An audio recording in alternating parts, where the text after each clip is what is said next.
We continue to introduce you to all of the candidates in the running to become the next Alice in Dairyland, and that includes Sarah Hagenow. Welcome and congratulations. Yes, thank you. Good morning, Malene. Thank you for having me. Sarah, tell me a bit about your background and involvement in agriculture. Absolutely.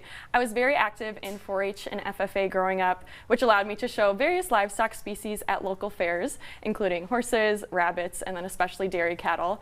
I really took that project and ran with it too. I loved the chance to lease cattle, but then I eventually owned and started showing my own. That allowed me to be involved with various dairy cattle breed organizations throughout our state, which allowed me to meet many friends and create kind of a new family around agriculture and further solidified my connection to the community. I showed again at local fairs, so the Columbia County Fair and the Lodi Fair, but then I also showed at state fair and had the chance to show at national shows around the country. And you're pursuing agriculture in your career? Correct. I'm currently studying agricultural and food business management at the University of Minnesota.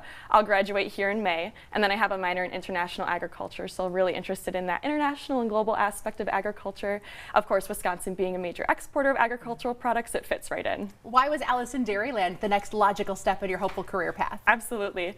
Alice has always been a big figure in my life. From a very young age, I talk about my story with Rochelle Ripp at the Fond du Lac County Fair and my first interaction with her. She was such a personable and inviting face to kind of get into agriculture and have a conversation about it.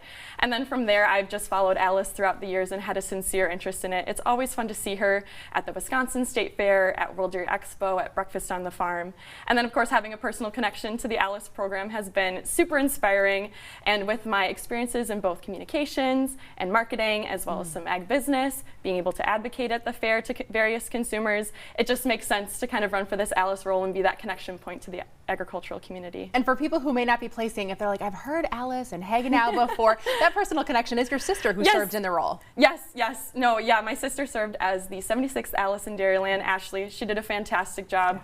It would be so incredibly meaningful to me to be a part of this rich heritage that is Alice in Dairyland within our state. It is such a cornerstone figure of our state and is really a unique program from throughout the country. So it's something that I've always looked up to, and just having my sister in the role, you know, my biggest role model in life, having her serve in the role made me look up to Alice that much more and really helped me see myself doing it as well. So that was kind of my inspiration for applying. Why is it important to connect with little consumers, future consumers, if you will, and people who maybe didn't have that background of showing at a fair or growing up involved with agriculture? Certainly. Agriculture is the way that we all get our food, and now with many people being maybe 3 or 4 generations removed from agriculture, it's so important to educate and inspire about where our food comes from. It's our one way to really have that connection point to consumers. Alice is a great way to, you know, elevate the stories of producers and broadcast those stories of agriculture to a much broader audience through the various platforms that she has. Well, every year I say it, I do not envy the judges. This is one intensive and lengthy job interview process. We'll continue to introduce you to the candidates, but in the meantime, we wish you lots of luck and enjoy the process. Thank you, Malene. I appreciate it. Thanks for being here.